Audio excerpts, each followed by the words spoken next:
Շնորհակալություն։ Շնորհակալություն, մտքերի փոխանակությունն ավարտվեց, եզրափակիչ ելույթի կարիք տեսնում եք, պարոն Գևորգյան, համեցեք։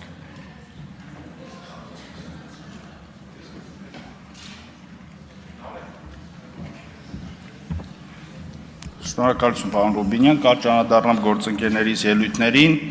Պարոն Թունյան, կմտածենք բեկի գործընկերների հետ, ոնց հավելյալ բերջ սահմանենք տնտեսվարողների վրա եւ այդ տվյալները իրանք իրական կա հաշվետվության ձև, որը պետք է ներկայացվի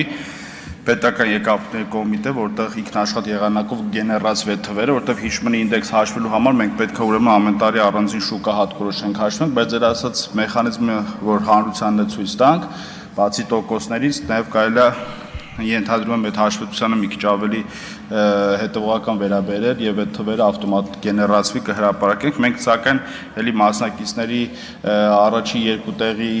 բաշխվածքը եւ քանակը հրապարակում, ինչը եւս մի քանի գործողության արդյունքում կարելի է հուշել շուկայի դինամիկայի հետ կապված։ Ինչ վերաբերում է մրցակցության պաշտպանության հանձնաժողովի եզրակացություն տալու, մենք ունենք օրենքով սահմանված գործիքակաց, դա կարգում ազդեցության գնահատական է, երբ որ քաղաքականություն մշակող մարմին նախապես դիմում է հանձնաժողովին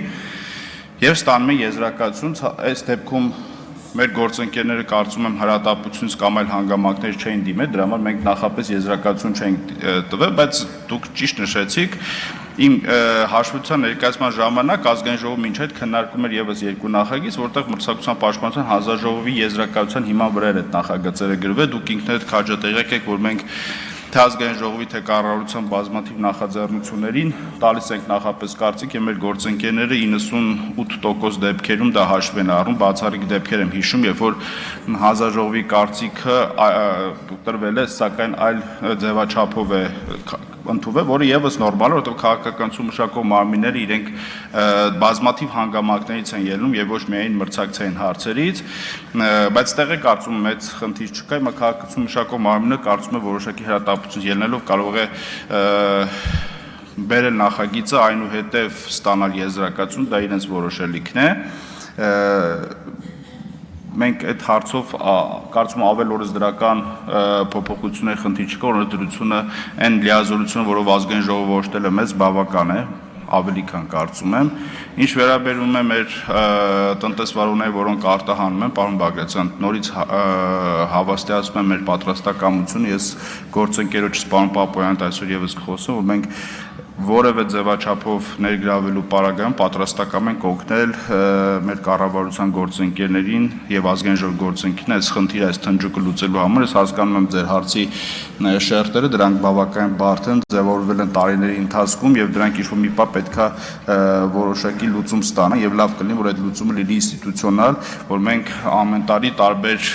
մթերքների տեսքով կամ տարբեր ապրանքների տեսքով այս խնդրին չհանդիպենք։ Հիմա իհարկե բենզինի ներկրման հետ կապված աշխարհագրության փոփոխություն ունենք, կապված նշեցի ռուս-ուկրաինական հակամարտության հետ կապված, այնտեղ լոգիստիկ որոշակի խնդիրներ են առաջացել, հուսով եմ այդ հարցը կկարգավորվի մոտ ժամանակներս, սակայն բենզինի մեծ մասը գալիս էր եվրոպական